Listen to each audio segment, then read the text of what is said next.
Good evening mga ka-legit Darikines. Kamusta po kayo? Nandito na naman nga po ako, si Gandara, ang inyong ka-legit Darikines na maghahatid po sa inyo ng latest na updates and mga fresh happenings hinggil po sa TVJ and legit Darikines. And eto nga pong pag-uusapan natin ngayon na mainit-init mga ka-legit Darikines ay patungkol po dito sa sinabi ni Jose Manalo na kung saan ay tumatama po dito sa Tape Inc. Talaga naman nasa pulpo ang Tape Inc. mga ka-legit Darikines dahil umuubra po sa kanila ang binitawang salita nitong si Jose Manalo. Ika nga po ng ilan ay tila naging sumpa ang binitawang salita ni Mayor Jose dahil tumalaba ngayon at nakikita ngayon at nararanasan ngayon di umano ng kabila. So mamaya atin po yung pag-uusapan at syempre yung ilang latest happenings sa TVJ and legit Darikines sa mga kaganapan po sa buhay nila. Pero bago po natin talakayin at pag-usapan yan mga ka-OG, narito at nais ko po muna na magpasalamat sa inyo sa walang sawa ninyong pagsuporta dito sa ating YouTube channel. Thank you so much guys at shout out sa ating mga masusugid na taga-subaybay. So hindi ko man po kayo maisa-isa lahat dahil medyo nahihirapan din po tayo mga ka-OG. Alam niyo na, all-in-one po tayo dito. Salita ko, boses ko, edit ko, upload ko, ano ba yan, hanap topic, then screenshot ng mga isi-shoutout po natin. So napaka-hands-on po natin. So shoutout po ay alam niyo na po kung sino po kayo. At the same time sa mga narito ngayon nakikinig at tambay sa ating channel. Kung kayo po ay hindi pa nakaka-subscribe, maaari po ninyong pindutin na subscribe button and notification bell para maging updated at una kayo sa mga nilalabas nating mga balita. Basta may kinalaman sa TVJ and legit Darikines, sagot na po natin yan. And ang isa nga po sa ating pag-uusapan ay patungkol sa mga latest happenings sa buhay po ng legit Darikines. And unahin na nga po natin na napag-usapan itong pagpapablessing ni AK or ni Alan K. Grabe, pinag-uusapan lamang po natin siya kahapon or kagabi, pero eto meron po siyang mga latest ganap kung saan nagpa-blessing nga po siya ng bahay niya. So congratulations dito kay AK and yan po yung mga latest kaganapan na kung saan kita po natin sa pictures na nandito po kasama niya ang legit Darikines natin na si Miles Ocampo. Ayan, makikita po ninyo dito sa picture na nakasuporta po sa kanya si Miles. At the same time, yung father po dyan ay parang si Father Jeff, ang spiritual ang tawag nga doon? Advisor ni Alden Richard. So ilang beses na rin po nating nakita si Father Jeff sa Itbulaga dati. Nung panahon po ng TVJ sa GMA 7. But anyway, about kay Maine Mendoza, eto naman, pak na pak. Ang ganda po na kanyang OOTD dito, And namimiss na rin po siya na kanyang mga fans. And siya na nga lang daw po ang kulang sa girl group. Nako, take note, andyan, si Maha pa. Kulang pa si Maha para makompleto ang Batang Hamog. Sa 4M naman, ayan, makikita naman po natin dito nakakabisita naman po itong si LJ Latimosa o Lastimosa. Ano nga bang tama? Lastimosa po ata. So, nakakadalo naman po siya sa EAT. Andyan nga po siya sa Babala at diba dati-rati naman po ay nakakapunta rin po siya, substitute po kapag kulang po sa barangay. And we're hoping din na sana makompleto po ulit ang 4M. Pero mali naman po natin kapag hindi po conflict sa schedule, kapag kaya po ng TVJ production na pagsamasamahin po ulit. Minsan kasi syempre, depende pa din po yan sa mga tao, sa mga host. At sa segment, syempre mga ka-OG, Kasi syempre hindi naman po pwede na masyadong overloaded na kung saan ay magiging display na lamang po ang iba. So kinakailangan din po may mga available na kung saan ay babagay po ang mga host sa segments.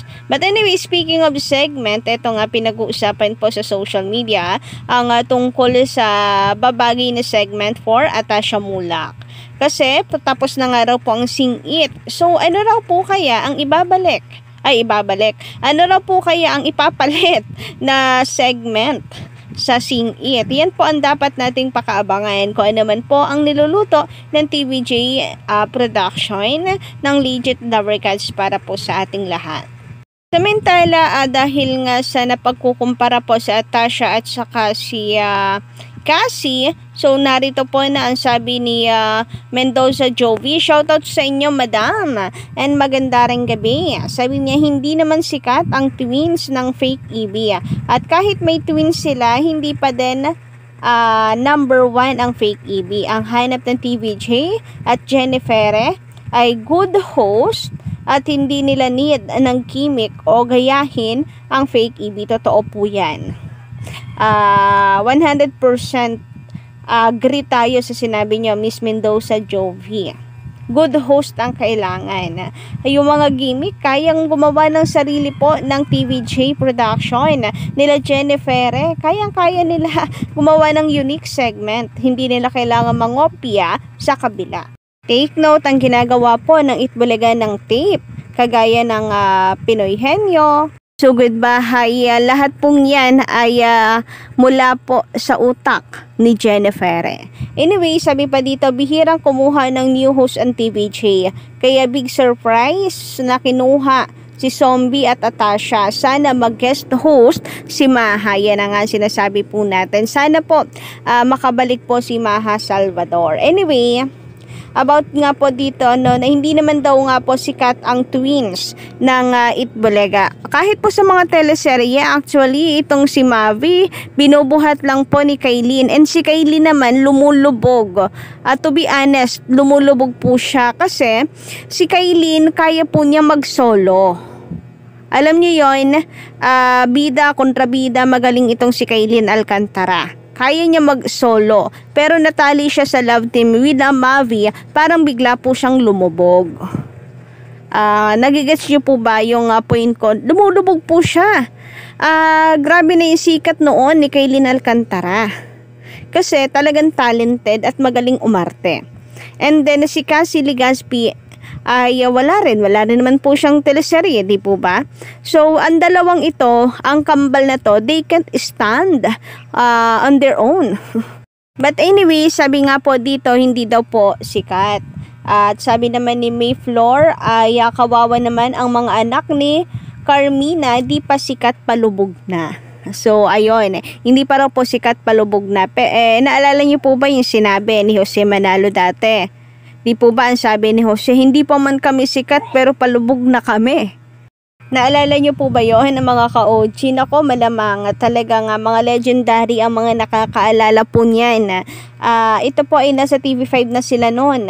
Parang 2 months ago, alam niyo na, sinabi yon ni Jose Manalo. So, tugmang-tugma dito sa sinabi ni Mayfloor Galesio na kawawa naman daw, di pa sikat, palubog na. Parang sa kanila tumama ang sinabi nitong si Mayor Jose.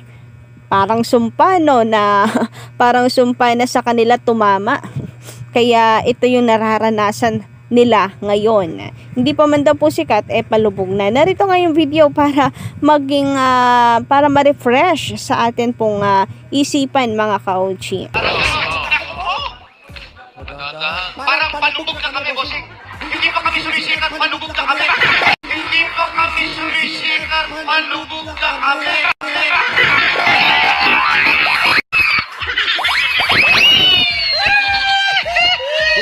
Samantala, narito naman ang opinyon ng ilang mga netizen. So mula po kay Miss Evelina Espiritu, both are beautiful in their own way, please.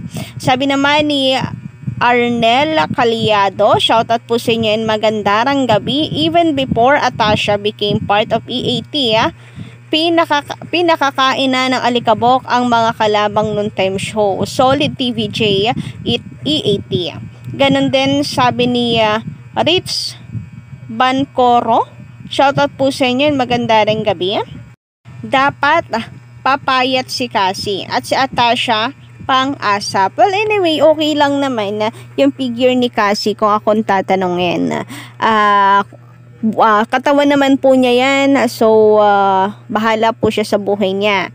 Her body, her rule. So hindi po natin siya uutusan na magpapayat kung yun yung nakikita ng ilan. So kumbaga ang issue po natin dito mas sikat ngayon si Atasha, and mukhang mas mabenta, mas fantasya ng madla si Atasha Mula kaysa po dito kay Cassie Legazpi, kasi hindi po talaga naiiwasan na mapagkumpara po sa kanila. And tayo we are rooting dito kay Atasha. Alam natin na hindi po yan kukunin ng TVJ kung hindi po nila nakikita na mayroon po itong potensyal.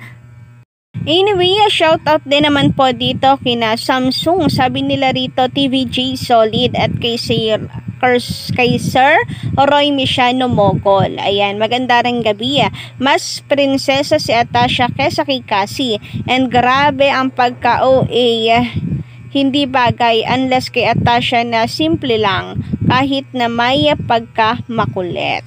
And narito pa rin po anong opinion naman ni Aris Diamond. Ayan, grabe nga yun, yayamanin. But anyway, shout out and magandang gabi. Desperado na yata anak ni Carmina. Bakit hinahayaan na mo yan, idol? Idol ko pa man kayo ni Zoren. Please mag-isip kayo habang maaga pa. So, yun lang po yung ilang mga komento at opinyon ng mga netizen single po dito. So, pa-comment naman po dyan sa baba para sa inyong mga opinion. And don't forget to click the subscribe button and notification bell for more updates.